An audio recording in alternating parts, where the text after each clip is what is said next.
සද්ධර්ම ශ්‍රාවක කාරුණික ගුණගරුක බෞද්ධ පින්නතුනි ධර්ම දානමය පින්කම නම් වූ සියලුම දානයන් අභිභවනය කළ මහත්ඵල මහානිසංසදායක එකම දානමය පින්කම සිදු කරගන්න සූදානම් වෙන මේ සත්පුරුෂ පින්වත් පිරිස ධර්ම දානයෙන් රැස් කරගන්න මහානුභාව සම්පන්න කුසලය මේ වෙලාවේ අත්පත් කර ගනිමින් තමන්ද ධර්ම ශ්‍රවණය කරමින් ධර්මයට කැමති ලංකාවාසී ලෝකවාසී සියලු දෙනාටම මේ උතුම් වූ දේශනාව ශ්‍රවණය කරන්න දානය කරවමින් ධර්ම ශ්‍රවණානිසංසයත් සද්ධර්ම දානානිසංසයත් කියන මේ මහා කුසලස්කන්ධයන් අත්පත් කරගන්නවා. ධර්ම ශ්‍රවණය කරන හැම කෙනෙක්ම මහත් වූ බලාපොරොත්තුවක් පෙරදැරි කරගෙන ධර්ම ශ්‍රවණය කරන එක වටින බව බුද්ධානුශාසනාවයි. ඒ බලාපොරොත්තුව තමයි මේ ධර්ම දේශනාව ශ්‍රවණය කරන අතරතුරදීම මාගේ පංච නීවරණ ධර්මයන් යටපත් වේවා සප්ත බෝධ්‍යාංග ආදී ධර්මයන් වැඩි දියුණු වේවා මේ දේශනාව අතරතුරදීම මට උතුම් මාර්ගයක් ඵලයක් අවබෝධ වේවා කියන සිතින් යුක්තවම සද්ධර්ම ශ්‍රවණය කරමු. පින්නතුනි අපි මේ දිනවල සාකච්ඡා කරන්නේ මරණ අනුස්සති භාවනාව. අපේ බුදුරජාණන් වහන්සේ මරණ සතිය වඩන හැටි ආකාර 8කින් දේශනා කොට වදාළා.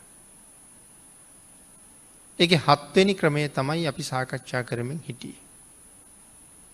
මරණ සතිය වෙනුවෙන් සාකච්ඡා කෙරෙන 23 වෙනි ධර්ම දේශනාවයි මේ. 22 වෙනි ධර්ම දේශනාවේදී අපි 7 වෙනි කාරණාව අද්දාන පරිච්ඡේදයක් වශයෙන් කියන කොටස සාකච්ඡාවට භාජනය කරමින් එහි ඉතුරු කොටස තමයි මේ සාකච්ඡා කරන්න සූදානම් වෙන්නේ. අපි මේ කාරණාව සාකච්ඡා කරනකොට මේ මිනිස්යන්ගේ ජීවිතය ඊටාම අල්පයි, ඊටාම කෙටි කියන කාරණාවයි සාකච්ඡා කළේ. එහිදී අපි එකතු කරගත්ත අංගුත්තර නිකායේ සත්තක නිපාතයේ සඳහන් වන අරක කියන සූත්‍රය. අරක කියන ශාස්ත්‍රවරයා තමන්ගේ ශ්‍රාවකයින්ට උපදෙස් දෙනවා මනුස්ස ජීවිතය ඊටාම අල්පයි. වහවහ කුසල් රැස් කරගන්න. බ්‍රහ්මචර්යාවේ හැසිරෙන්න කියලා. මනුස්ස ජීවිතයේ ඒ තරම් අල්පයි වහාම කුසල් රැස් කරන්න කියලා මේ ශාස්ත්‍රවරයා කියන කාලේ මිනිස්සුන්ගේ පරමායුෂය අවුරුදු 60000යි. ඒ කාලේ මිනිස්සුන්ගේ ආයුෂය අවුරුදු 60000යි. ඒ කාලේ තමයි කියන්නේ ඉක්මන් කරන්න වහවහ කියලා. අපි එතන ඉඳලා අද දේශනාව පටන් ගමු. මෙතන සඳහන් කරනවා ඒ කාලේ තරුණියක් විවාහ කරලා දෙනකොට විවාහයට සුදුසු වයස අවුරුදු 500යි. අවුරුදු 500ක් ගත වුණාම තමයි විවාහ කරලා දුන්න ආවාහ විවාහ කටයුතු කළා කියලා සඳහන් වෙන්නේ. ඒ වගේම පිනතුනි මෙතන සඳහන් කරනවා ඒ කාලේ තිබුණේ ලෙඩ 6යි කියලා. මිනිසුන්ට ලෙඩ හැටියට තිබිලා තියෙන්නේ අසනීප 6යි. ඒ අසනීප 6 තමයි සීතල තියෙනවා, උෂ්ණය තියෙනවා, බඩගිනි තියෙනවා, පිපාසය තියෙනවා. බැසිකිලි යන්න ඕනේ, මුත්‍රා කරන්න ඕනේ. මේ තමයි ආබාධ 6. මේ හැර වෙන ආබාධයක් තිබුණ බවක් සඳහනක් නැහැ. යටත් පිරිසෙන් හිසේ කැක්කුමක්, බඩේ කැක්කුමක්වත් තිබුණේ නැහැ කියන කාරණාව විය හැකි. මේ සඳහන් කරන්නේ අල්පාබාධයි ආබාධ 6යි තිබ්බේ කියලා. නමුත් අද ගැන කල්පනා කරාම මේ හයම ආබාධ නෙමේ. අදත් මිනිස්සුන්ට මේ දේවල් තියෙනවා. මෙව්වා අපි ලෙඩ හැටියට දකින්නේ නෑනේ. පිපාසය ආපුවම අපි ඒක ලෙඩක් කියලා අපි දකින්නේ නැහැ කොහොමද? මේ අරක ශාස්ත්‍රුන් වහන්සේගේ කාලේ තමයි එහෙම සඳහන් කළේ. පින්නතුනි මෛත්‍රී බුදුරජාණන් වහන්සේගේ කාලේ ලෙඩ 4යි කියලා තමයි සඳහන් කරන්නේ. එතන සඳහන් කරන්නේ බඩගිනි පිපාසයේ තියෙනවා මල මුත්‍රා කිරීමේ අවශ්‍යතාවය තියෙනවා. එහෙනම් මෛත්‍රී භාග්‍යතුන් වහන්සේ පහළ වෙන කාලේ මිනිස්සුන්ට උහුලන්න බැරි සීතලත් මිනිස්සුන්ට උහුලන්න බැරි උණුසුමත් ලෝකෙ තිබුණ තියෙන්නේ නැතුව ඇති කියන කාරණාවයි මේ කියන්නේ. ඒ කාලෙට ලෙඩ 4යි අරක ශාස්ත්‍රුන් වහන්සේ වැඩ හිටිය කාලේ ලෙඩ 6යි කියලා පෙන්නලා තියෙනවා.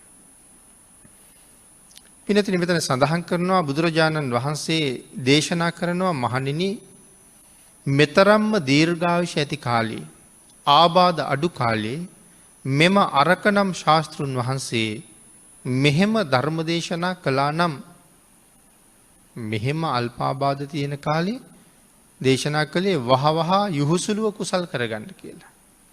මෙන්න මේ කාලේ තමයි අර දේශනා කරලා තියෙන්නේ හිසට ගිනි ගත්තහම ඒ ගින්න නිමාගන්න උත්සුක වෙනවට වඩා කරගන්න බැරි වෙච්ච කුසල කර්මයක් තියෙනවා නම් ඒක කරන්න උත්සුක වෙන්න කියලා. මේ අවවාදය කරන්නේ අවුරුදු 60000 කාලේ. ඒ නිසායි මෙතන සඳහන් කරන්නේ අරක ශාස්ත්‍රුන් වහන්සේ එහෙම ධර්ම දේශනා කළා නම් මේ කාලේ අපි කොහොම කටයුතු කරන්න ඕනේද?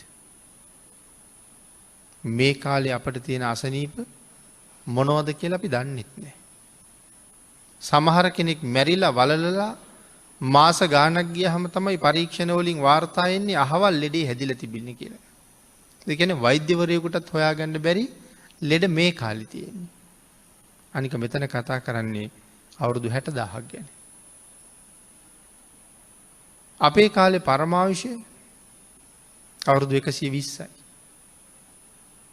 ඒතර භාග්‍යතුන් වහන්සේගේ කාලේ පරමාවිෂය සඳහන් කරන්නේ 100ට වැඩි 200ට අඩුයි. අපි බුදුරජාණන් වහන්සේ වැඩ හිටපු කාලේ 100ට වැඩි 200ට අඩුයි. අපි කලින් දේශනාවේ සාකච්ඡා කළා 160ක් අවුරුදු වැඩ හිටපු බක්කුල මහරහතන් වහන්සේ 150ක් ආයු වළඳපු අනුරුද්ධ මහරහතන් වහන්සේ පිළිබඳව කරුණු දක්වලා බුද්ධ පරිනිර්වාණයෙන් අවුරුදු 100කට පස්සේ පවත්වපු දෙවනි ධර්ම සංගායනාවට භාග්‍යතුන් වහන්සේ දැකපු මහරහතන් වහන්සේලා 8 නම සහභාගී වෙච්ච බව. එහෙනම් ඒ කාලේ අවශ්‍ය අවුරුදු 160ක උපරිමයක් තිබිලා තියෙනවා. නමුත් සඳහන් කරන්නේ 100ට වැඩි 200ට අඩුයි කියලා. මූලාශ්‍රය 160 150 එහෙම පෙන්නලා තියෙනවා. ඒ අපේ බුදුරජාණන් වහන්සේ ජීවමානව වැඩ හිටපු කාලේ.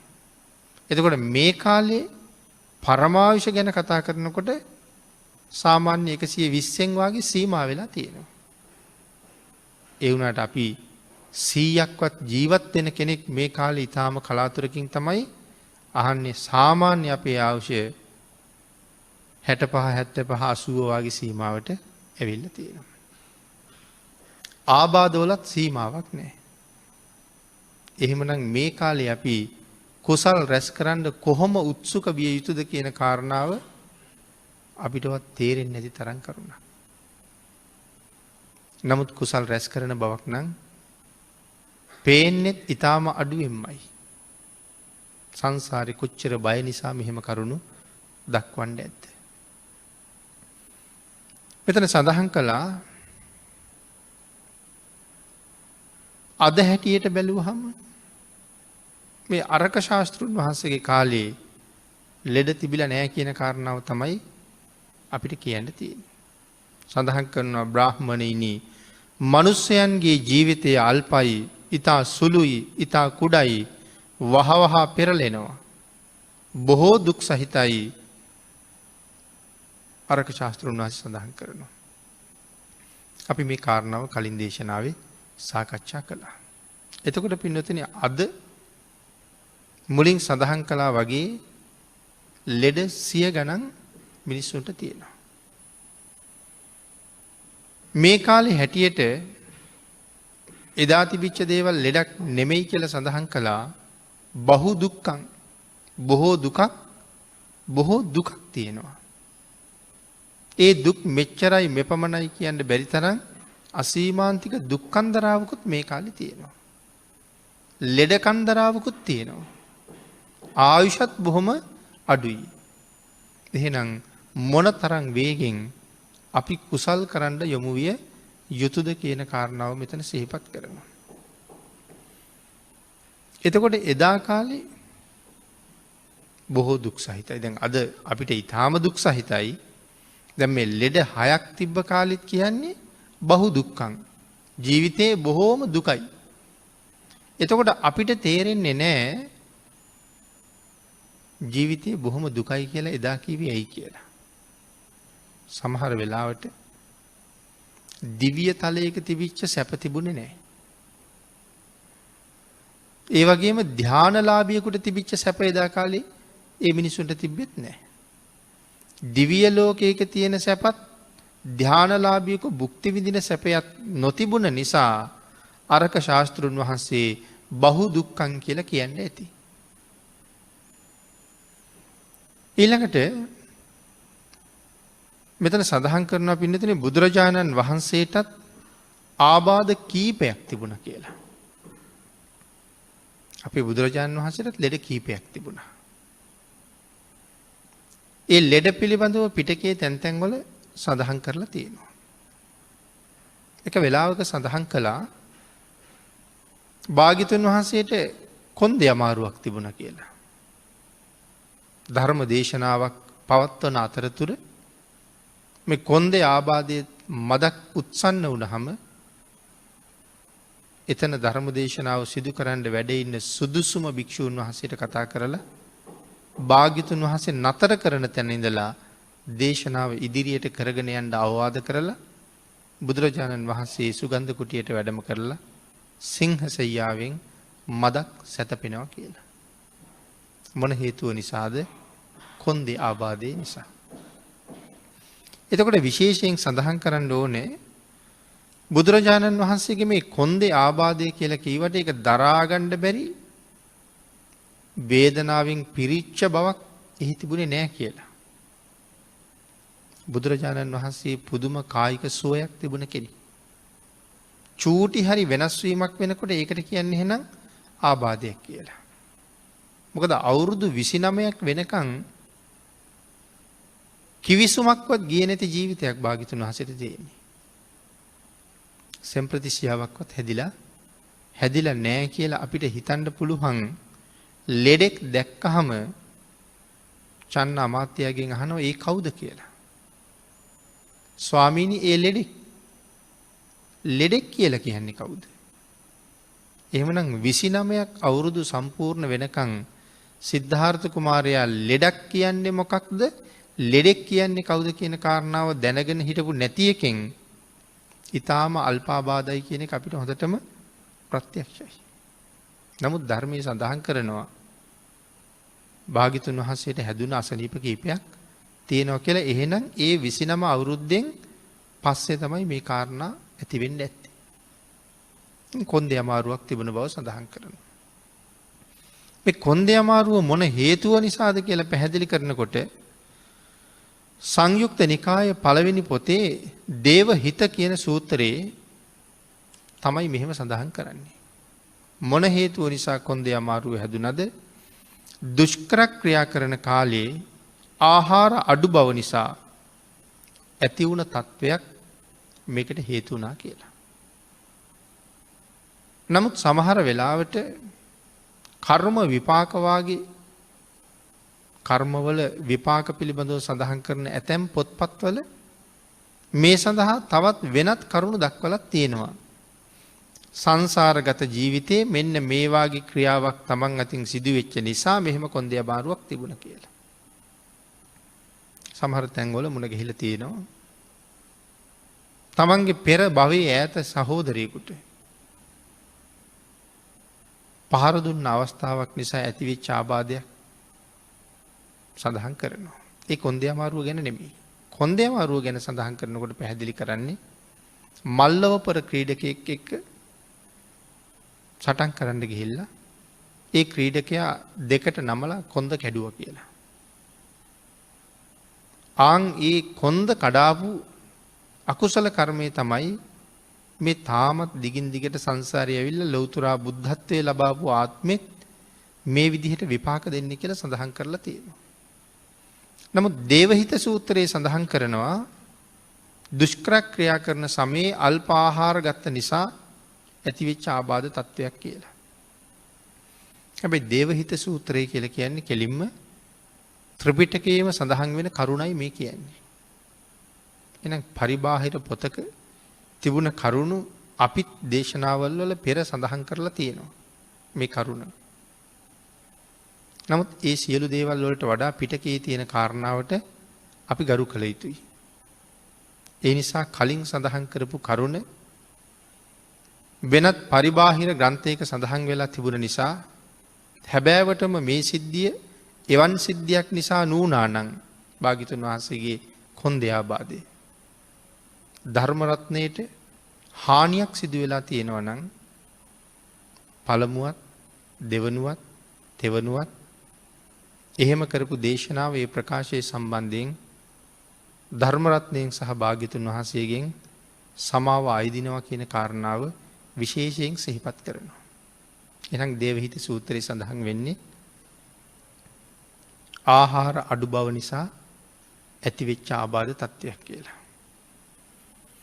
ප්‍රඥාවෙන් ධහම අවබෝධ කළ යුතුයි කියලා සඳහන් කළේ ඒ නිසායි කුසල් කළ යුතුයි බ්‍රහ්මචර්යාවේ හැසිරීලා බ්‍රහ්මචර්යාව සම්පූර්ණ කළ යුතුයි ඉපදුන කෙනාට නොමැරී ඉන්න විදිහක්ම නෑ කියලා දේශනා කරනවා.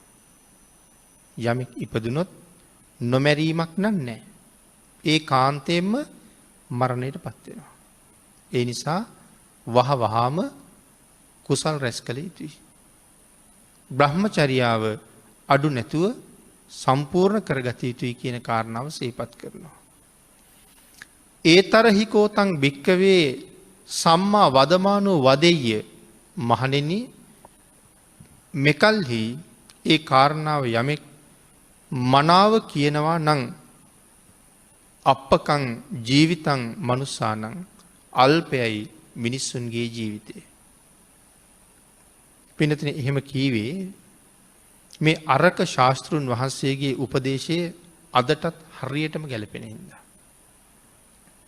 එතකොට මේ අරක ශාස්තෘන් වහන්සේ කියලා කියන්නේ වෙන කවුරුවත් නෙමෙයි එදා අරක ශාස්තෘවරයා දේශනා කරපු ධර්මය අගය කරලා මෙදා කතා කරන අපේ බුදුරජාණන් වහන්සේම තමයි එදත් අරක නමින් උප්පත්තිය ලැබලා හිටියේ.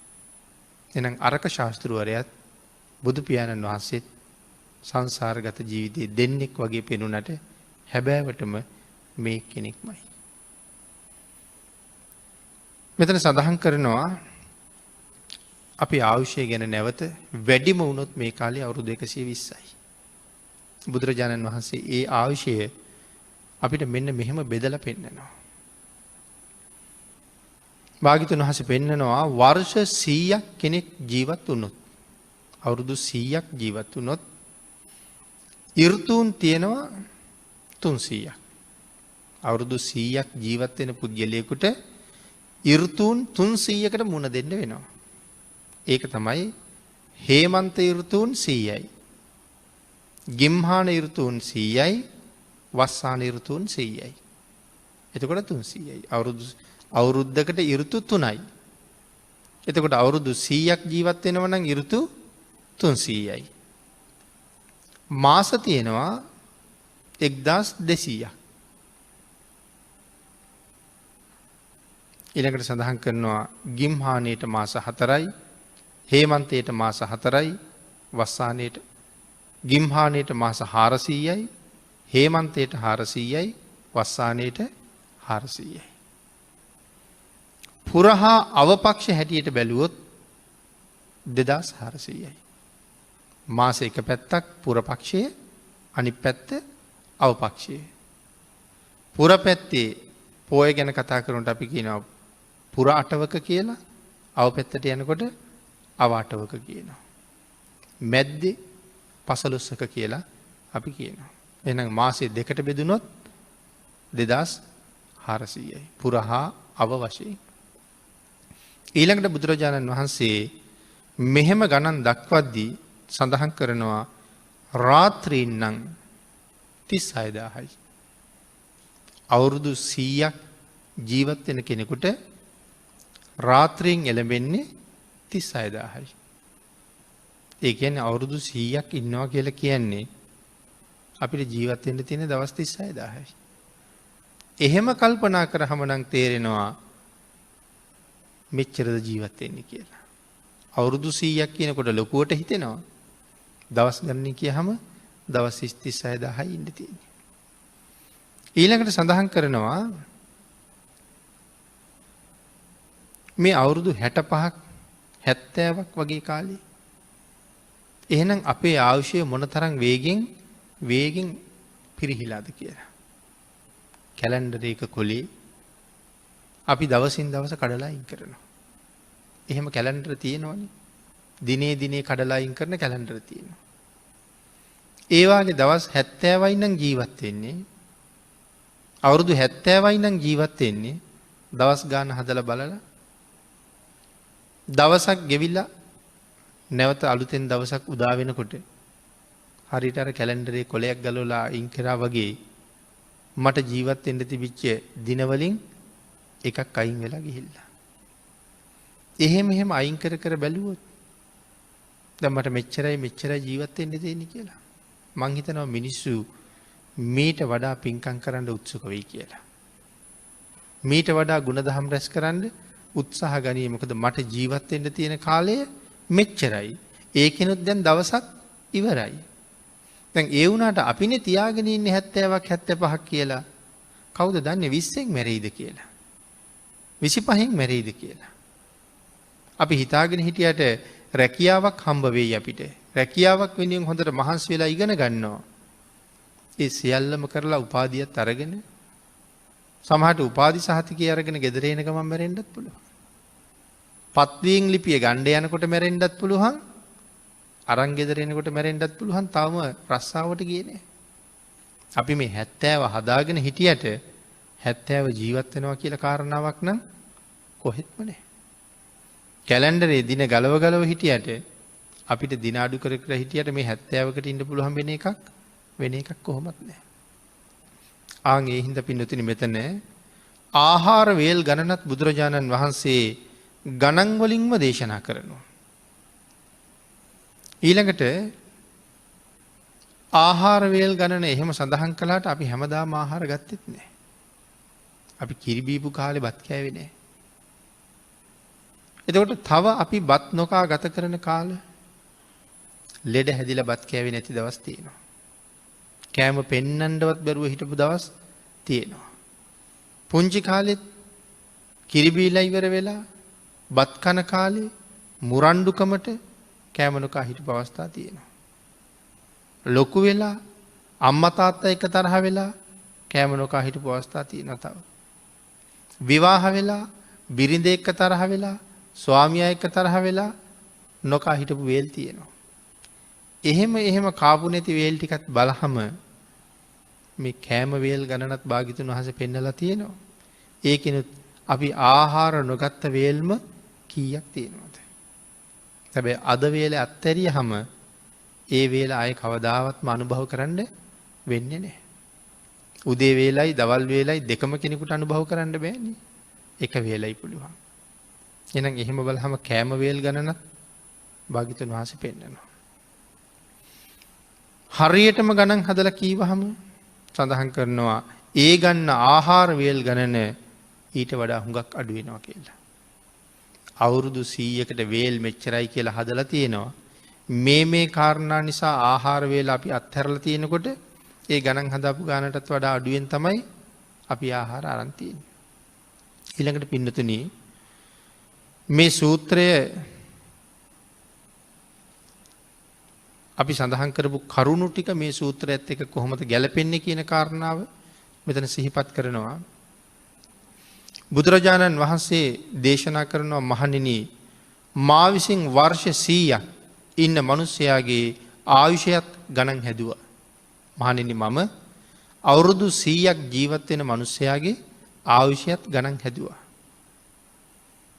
ඍතු ප්‍රමාණයත් ගණන් හැදුවා. මාස ප්‍රමාණයත් ගණන් හැදුවා. අර්ධ මාස ප්‍රමාණයත් ගණන් හැදුවා. සංවත්සර ප්‍රමාණයත් ගණන් හැදුවා. රාත්‍රීන් ප්‍රමාණයත් ගණන් හැදුවා. භෝජනය කරන වේල් ප්‍රමාණයත් ඒ ප්‍රමාණයට වෙන අනතුරු ප්‍රමාණයත් ගණන් හැදුවා. මහණෙනි ශ්‍රාවකයින්ට හිතසුව පිණිස යම් ශාස්ත්‍රූන් වහන්සේ නමක් විසින් කළ යුතු යමක් තියෙනවා නම් අනුකම්පා උපදවලා එය මම නුඹලා වෙනුවෙන් කරලා තියෙනවා. එහෙමනම් මම ඒ දේ මනාව උඹලට පෙන්නලත් තියෙනවා.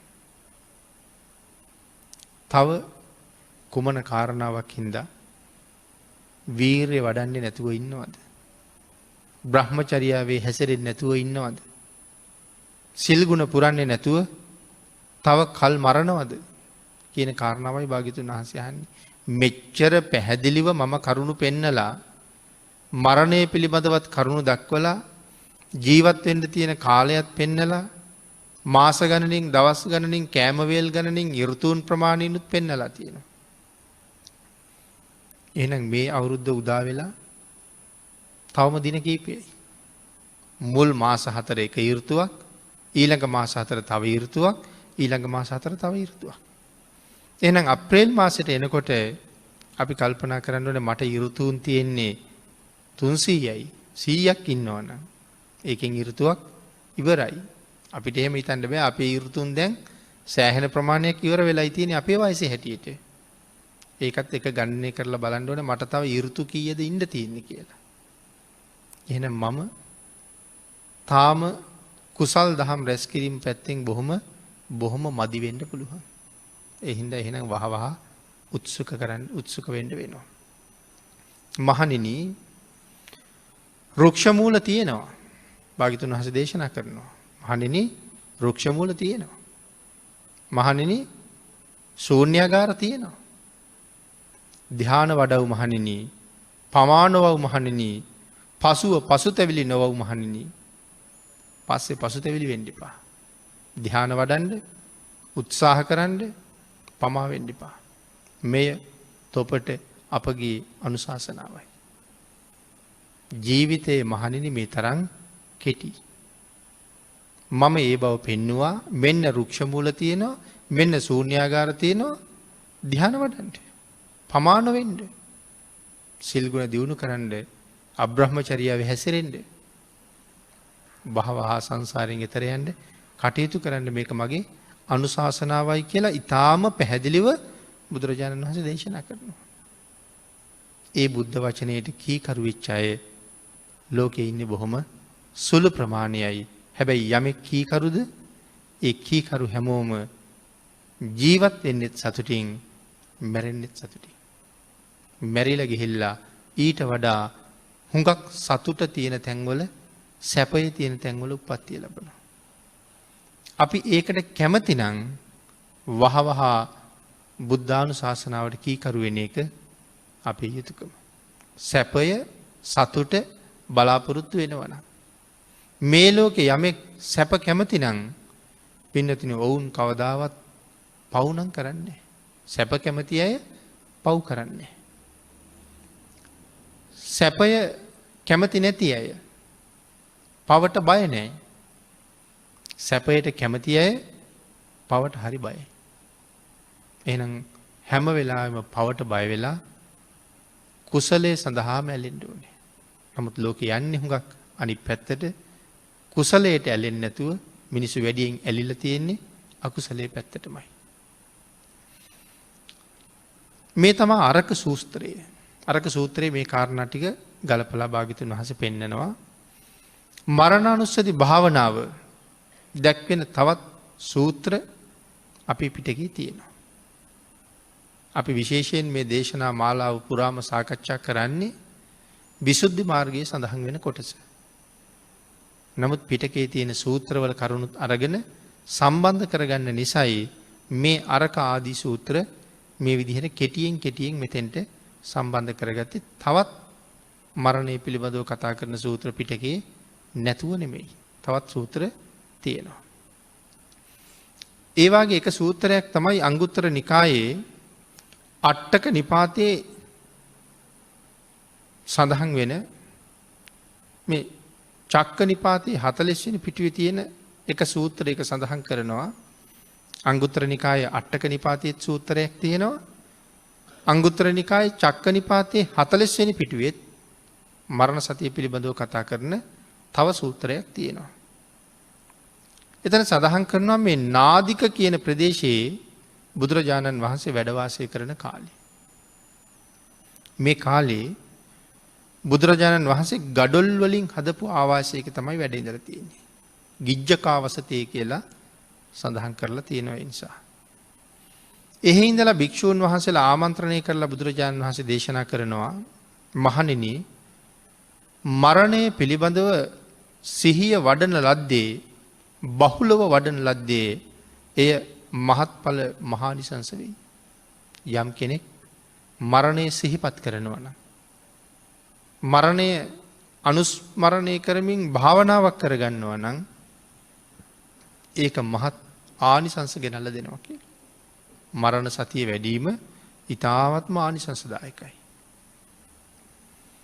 නිවනට ඇතුළත් වෙන මේ භාවනා ක්‍රමය නිවනින්ම කෙරවල වෙනවා. මරණ සතිය වඩන කෙනා නිවනම අරමුණු කරගත්ත කෙනෙක්. මේ භාවනාව කෙරවල වෙන්නේ නිවනින්ම තමයි.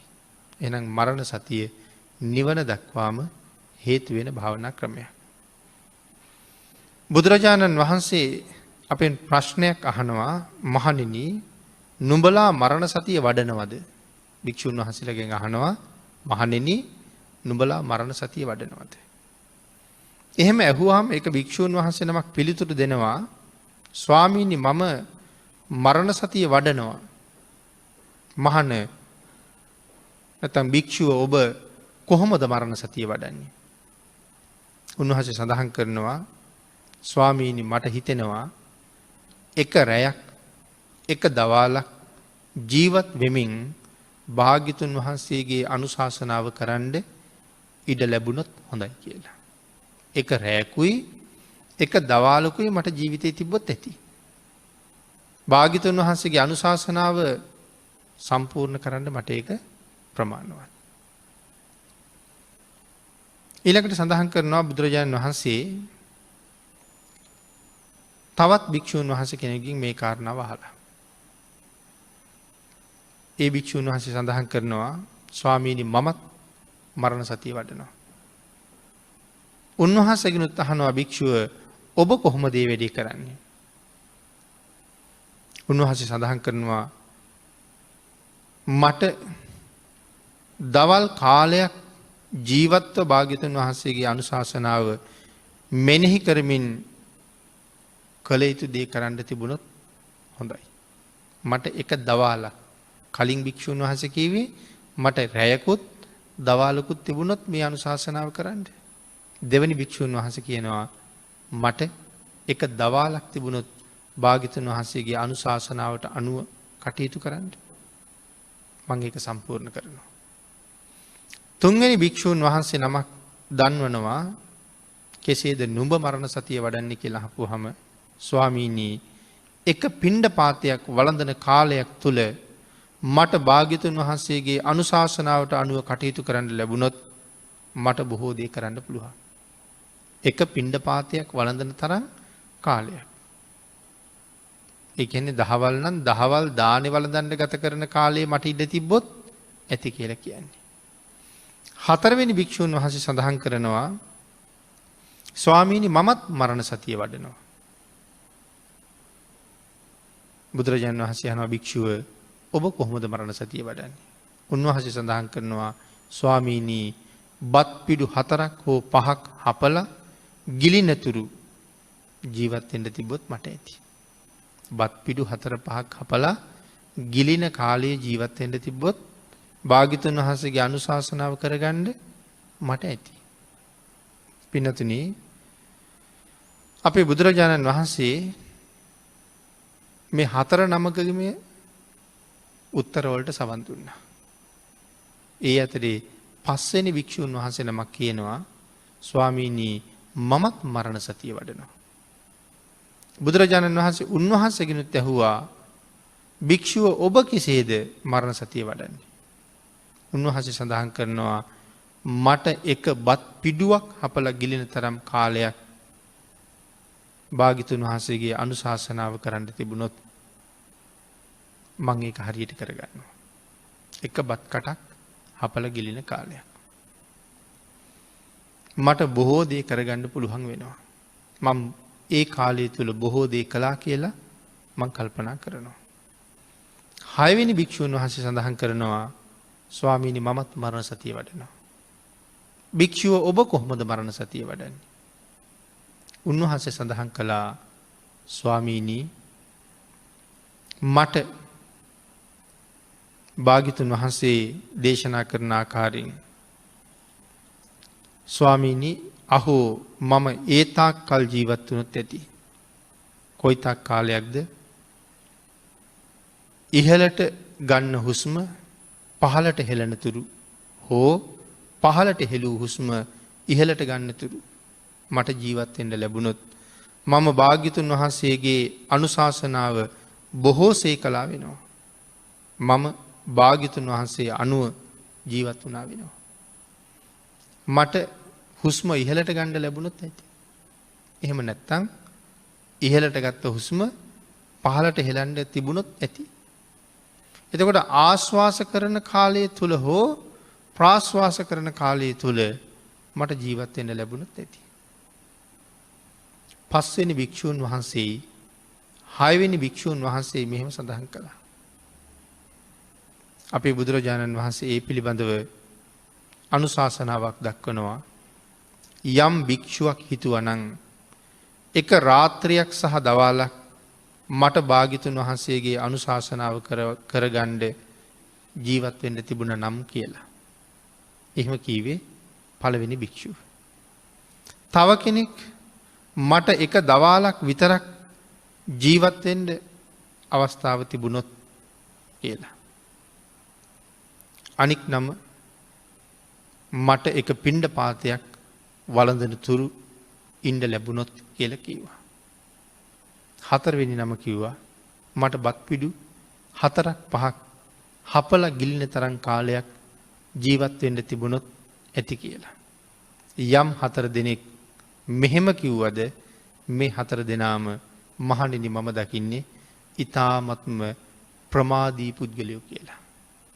අප්‍රමාදී නෙමේ ඊ타ත්ම ප්‍රමාදී පුද්ගලයෝ කියලා. ඊතා හැමින් මරණය සිහි කරන අය බවයි මන් දකින්නේ. සඳහන් කරනවා කෙලෙස් නැති කිරීම පිණිස ඊ타ම හැමින් කටයුතු කරන 4 දෙනෙක් හැටියටයි මම මේ 4 දෙනා දකින්නේ. ඊළඟට බුදුරජාණන් වහන්සේ දේශනා කරනවා යම් භික්ෂූන් වහන්සේලා දෙනමක් එක බත් පිඩුවක් හොඳින් හපලා ගිලින තුරු ජීවත් වුණොත් ඇති.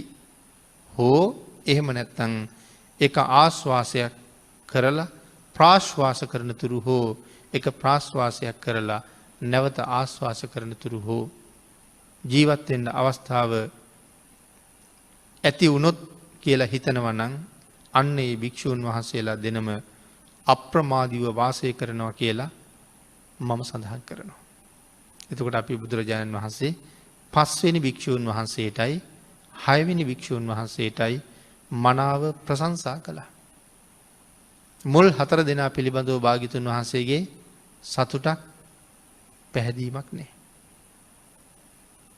එතකොට මේ සූත්‍රයෙන් මේ කරුණු ටික මෙහෙම ගෙන හැර දක්වනවා.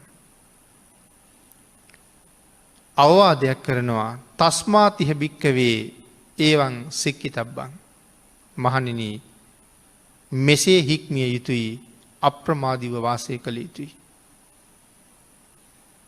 කෙලෙස් නැති කර ගැනීම පිණිස තියුණුව මරණ සතිය වැඩිය යුතුයි කියලා භාග්‍යවතුන් වහන්සේ දේශනා කරනවා. අංගුත්තර චක්ක නිපාතයේ තියෙන පටම මරණ සති සූත්‍රයේ එහෙම සඳහන් කරලා තියෙන්නේ. දැන් එතකොට අපි දිහා බලලා භාග්‍යවතුන් වහන්සේ මොනව හිතනවද? එක දවසක් ජීවත් වෙන්න, එක දවාලක් රැයක් ජීවත් වෙන්න තිබුණොත් ඇති. එක දවල් කාලයක් ජීවත් වෙන්න තිබුණොත් ඇති. එක පිණ්ඩපාතයක් වළඳනකම් මට කල් තිබුණොත් ඇති. බත් පිඩු 4-5ක් හපලා ගිලින තුරු මට කාලේ තිබුණොත් ඇති කියලා සඳහන් කරපු මුල් 4 දෙනා පිළිබඳවම භාග්‍යවතුන් වහන්සේගේ පැහැදීමක් නැත්තම් මම කියන්නේ භාග්‍යවතුන් වහන්සේගේවත් ආර්යයන් වහන්සේලාගේවත් අපි ගැන තියෙන පැහැදීම කොහොමද කියන කාරණාව අපිට හිතාගන්න කොහොමත් බෑ. අපි ගැන සතුටක් ඇත්තෙම නෑ කියලා තමයි කියන්න ඕනේ. එහෙනම් මේ ඉන්න විදිහට හිටියොත් භාග්‍යවතුන් වහන්සේගේ අනුශාසනාව කළා වෙන්නේ නෑ. භාග්‍යවතුන් වහන්සේ අපි ගැන සතුටක් නෑ කියලා කිව්වේ. මහා කල්ප අසංඛ්‍ය 4,00,000 එකක් උන්වහන්සේගේ නිවන අත්හැරලා පාරමිතා පිරුවේ සංසාරේ දුක් විඳින අහිංසකයෝ සංසාරයෙන් එතරට ගෙනියන්න හින්දා. තමන් වහන්සේගේ නිවන බණපද 2කින් ලබන්න තිබිච්ච නිවන දීපංකර පාදමූලේ අත්හැරලා අපි වෙනුවෙන් මහා කල්ප අසංඛ්‍ය 4,00,000 එකක්ම උන්වහන්සේ කැප කළා. අපායේ යමින් තිරිසන් වෙමින් මනුස්ස ලෝකේ අනන්ත දුක් විඳිමින් අපි සතර අපායෙන් ගොඩ ගන්න. ආන් ඒ වෑයමට ඒ වීරියට අපි සාධාරණයක් නොකරන බව තමයි මේකින් පේන්නේ. උන්වහන්සේගේ කැපකිරීමට අපෙන් සාධාරණයක් ඉෂ්ට නොවෙනකොට අපි ගැන භාග්‍යවතුන් වහන්සේගේ කුමන සතුටක්ද කියලා තමයි හිතන්න වෙන්නේ. එහෙනම් මරණ සතිය කොයි තරම් දියුණු කරන්න ඕනේ නැත. සුවයක් සතුටක් බලාපොරොත්තු වෙන කෙනෙක්. පින්නතුනේ මරණ සතිය පිළිබඳව කරුණු දක්වන 23 වෙනි ධර්ම දේශනාව නිමා කරන්න කාලය එළඹිලා තියෙන නිසා අපි 24 වෙනි දේශනාවෙන් තවත් කරුණු ටිකක් සාකච්ඡා කරමු. අදට මේ උතුම් වූ ධර්ම දේශනාව බොහෝ දෙනාගේ හිතසුව පිණිස දේශනා කරවන්නට දායකත්වයේ දරනු ලැබුවේ සියලුම සත්වයන්ට නිර්වාණ අවබෝධය ප්‍රාර්ථනා කරන ධර්ම ශ්‍රවණයට ඊටම ලැබි කල්යාණ මිත්‍ර පිරිසක්.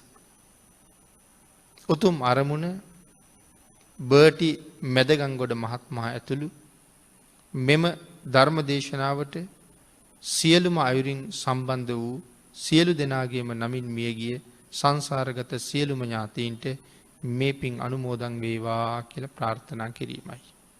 ඊට අමතරව අති පූජනීය දේශකයාණන් වහන්සේ හා උන්වහන්සේගේ පින්වත් දෙමව්පියන්ට සෙත් ප්‍රාර්ථනා කිරීම හා උතුම් චතුරාර්ය සත්‍ය ධර්මය අවබෝධ කර ගැනීමට ආශිර්වාද කිරීමත් අති පූජනීය අවසරයි උඩුදුම්බර කාශ්‍යප ස්වාමින් වහන්සේ ඇතුළු බුදු සසුන ආරක්ෂා කරමින් අර්ථයෙන් ධර්මයෙන් අපව පෝෂණය කරන කල්යාණ මිත්‍ර ස්වාමින් වහන්සේලාට උතුම් නිර්වාණ අවබෝධය සඳහා මේ කුසල් හේතු වේවා කියලා ආශිර්වාද කරනවා. ධර්ම දේශනාවට සෑම අයුරින්ම සහභාගී වූ සෑම දෙනාම නිවන් දක්නා ජාති දක්වා සැප සහිත ප්‍රතිපදාවෙන් සම්මා දිට්ඨික වෙත්වා කල්යාණ මිත්‍රයින් ලබත්වා කල්යාණ මිත්‍රයින්ගේ විශේෂ අනුකම්පාව ලබත්වා නිර්මල සද්ධර්මයේ අසන්නට දරන්නට ලැබේවා. ඊටාම ඉක්මන් භවයක උතුම් චතුරාර්ය සත්‍ය ධර්මය අවබෝධ කරගනිත්වා කියලා ප්‍රාර්ථනා කරනවා. අපි විසින් රැස් කරගත්ත සියලු පුණ්‍ය ධර්මයන්ුත් මේ පින්නතුන්ට අනුමෝදන් වේවා. පින් අනුමෝදන් කළ සියලු දෙනාටම පින් අනුමෝදන් වේවා. ආශිර්වාද කළ සියලු දෙනාටම රත්නත්‍රයේ ආශිර්වාදයෙන් නිදුක් නිරෝගී භාවී චිරජීවනයේ ලැබේවා. සියලු දෙනාටම උතුම් චතුරාර්ය සත්‍ය ධර්මයේම අවබෝධ වේවා කියලා නැවත ප්‍රාර්ථනා කරමු. ආකාසට්ඨා ච බුම්මට්ඨා දේවා නාග මහිද්దికා පුඤ්ඤන්තං අනුමෝදිත්වා චිරං රක්ඛන්තු ලෝක සාසනං දේවෝ වස්සතු කාලේන සස්ය සම්පatti හෝතු ච පීතෝ භවතුලෝකෝච රාජා භවතු ධම්මිකෝ